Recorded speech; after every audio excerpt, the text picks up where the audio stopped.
Rev up your engines!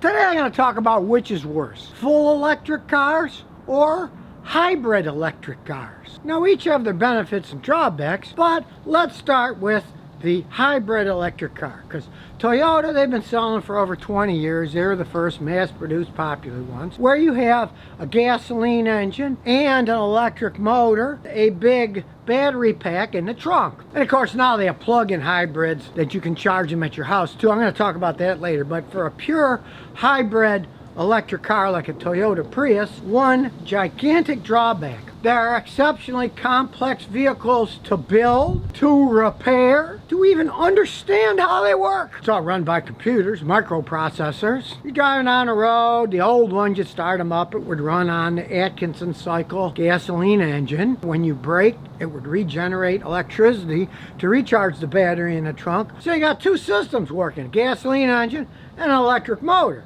Well, to make those two work and synchronize correctly, that's complex stuff. They're extremely expensive to build correctly. You still got the battery in the trunk, but you also have a gasoline engine. So you've got a lot of inefficiency going on there. You have the weight of the battery, of the big electric motor inside the vehicle, and the weight of a gasoline engine, plus the weight of the gasoline itself that fuels the gasoline engine. So let's compare that to a pure electric vehicle.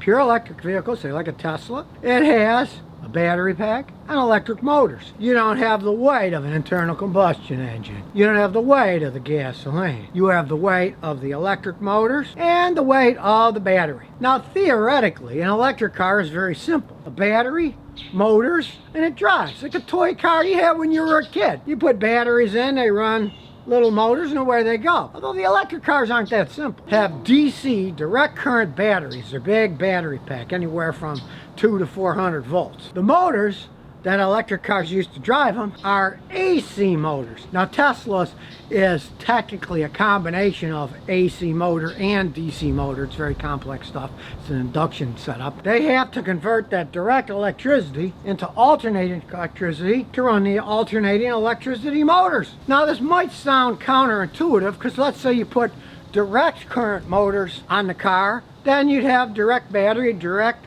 motors. Direct motors have a tremendous amount of torque on takeoff, better than alternating motors, but for production reasons, the extra weight of a DC motor, they've opted for AC motors in cars. The main reason is its acceleration characteristics over time and distance. Complex stuff, but let's go down to the basics of what it actually means. A DC motor can take off really fast. It loses its torque, the ability to pull linearly. It goes down pretty fast. The faster you go, the less efficient a DC motor is. The AC motors are better because they're more efficient at speed. Now they also will lose their power, their torque, as they get going faster and faster, but they lose it a lot slower than a DC motor does. So if you wanted a turd mobile, you could put DC motors in it and it could go 20-30 miles an hour fine. But if you took those same DC motors and tried to drive 75-80 miles an hour, those motors become so inefficient they wouldn't last that long. Some of the modern electric motorcycles, yeah, there's companies that make electric motorcycles, have that problem deep inside their systems. They want something that takes off fast. Well, yeah, they take off fast, but at high speeds, they have virtually no range. Take the Zero electric motorcycle they make in the United States. Real fast motorcycle. If you're driving in town 30-40 miles an hour, it can have a range of over 140 miles. But take that same motorcycle, put it on the highway, drive at 80 miles an hour, which is legal here in parts of Texas. You're lucky if that thing is going to last 30 minutes before it runs out of power. So AC motors in electric cars are a compromise. They have a good power band for taking off and allowing you to have a decent range. Since they're DC batteries and AC motors, they have more inefficiency. You got to turn that direct current battery into alternating electricity using transformers, and you're losing energy there. When it comes down to it, AC motors are 30% less efficient than DC motors. But we're not talking about pure efficiency here. We're talking about putting it in a machine that you can drive at various speeds, so they're better off with AC motors. But of course, using a DC battery and AC motors makes it more complex. Transforming the power, yada yada, all controlled by computers. And so a very simple idea of a battery and electric motor, it ain't so simple anymore. But when you compare the full electric car to a hybrid electric car, the complexity of the hybrid electric car is much worse than the electric car, because you got a gasoline motor or a diesel motor, and it's also hooked up to an electric motor, and then it has some type of transmission. In the case of the Prius, it's one of those CVT transmissions, so it can take inputs from various sources to drive the car. It can take input from the gasoline motor, and it can take input from the electric motor. It can use one or the other or both. So it's very complicated. When these things break, you better find yourself a really good hybrid mechanic to work on it. The plug-in hybrids, where you got some type of internal combustion engine, you got an electric motor, and you can plug it in, recharge it, and run at a certain distance on electricity alone. Now, as far as I'm concerned, these plug-in hybrids are really kind of a stopgap measure, because they've got a great disadvantage compared to any of the other ones out there. And that's this: you're plugging it in to your house if you want, so it has a certain range, which is generally a relatively small range. I had a Ford Fusion, and that thing didn't go 15 miles on electricity before it ran out of power. But you have an electric motor, you have a battery, but then you have a pretty much regular sized internal combustion engine. So the vehicle has to carry all that weight. Take a Tesla pure electric car, it doesn't have all the weight of a internal combustion engine, and the gasoline that it has to carry, and the exhaust system that it has to have to quiet it down. So these plug-in hybrids, as far as I'm concerned, they're kind of just like a stopgap thing. But they can go even further than that. Take the case of the BMW electric car. Technically, you could call it a plug-in hybrid, but it's more or less an electric car with an ancillary motor to run the electrical system when the battery runs low on power. To me, that's the best of both worlds, because the BMW can run on electricity for quite some distance. When it's running low on electrical power, in the back there's a 2-cylinder BMW motorcycle engine.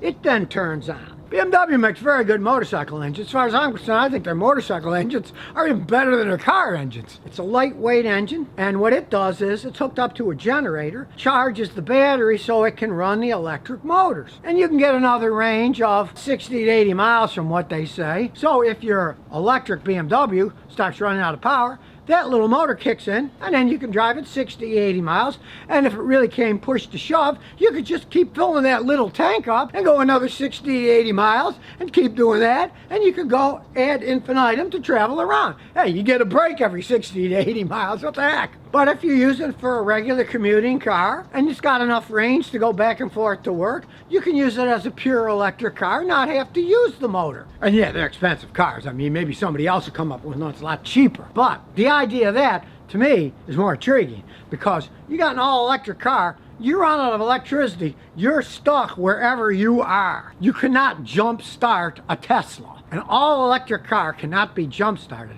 But take a Toyota Prius. Let's say the battery goes bad on that. Well, Toyota's not a stupid company. There's a little thing that tells you jump-starting terminal. There's a jump-starting terminal that you can jump-start with a 12-volt battery from any other car. And once started, you can drive it around forever, because then the Atkinson cycle engine's running. It can be recharging the battery while you drive, and it'll run perfectly fine. You might have to jump-start it again when you start up, but you can drive it that way, as long as you have fuel in the gas tank. I've had customers do that. But like I said, if you got a Tesla that runs out of power, you're stuck wherever you're stuck. And for those who live in the frozen northern Canada, Alaska, North Dakota, pure electric cars realize batteries do not like really cold temperatures. Their efficiency goes down the toilet. So you're going to have a limited range. The batteries are going to drain out faster, and they're also going to take longer to recharge. You don't have to worry about that in a hybrid car. Engine of some sort is going to start up and run. You get up in the morning, you got an electric car, say it's out of juice. Good luck. You're going to have to recharge. It's going to take a really long time at home to recharge it. With a hybrid car, it'll start right up,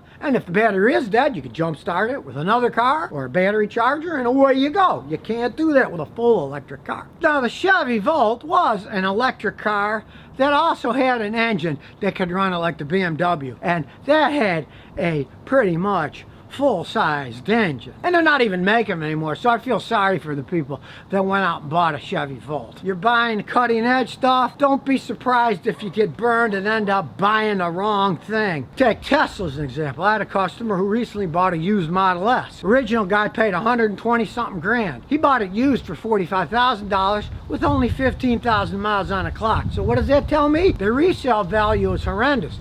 Don't go out and buy one of these things new and think you're going to get your money's worth out of it. If you want to experiment with electric cars, get a used one. You're going to save a lot of money. In the future, who knows what kind of battery packs will come out, what technology come out. But as it stands today, electric cars have a whole bunch of drawbacks. Unless it's something like the BMW electric car, where, hey, you forget to plug it in, well, the little motorcycle engine comes on, and it'll go so far, you just watch the little gauge for that. When the gas starts to get low, you can just pull in the gas station and fill it up. It's still technically an electric car because that little motorcycle engine is running a generator, runs the electric motors to drive it. So technically, it's still an electric car.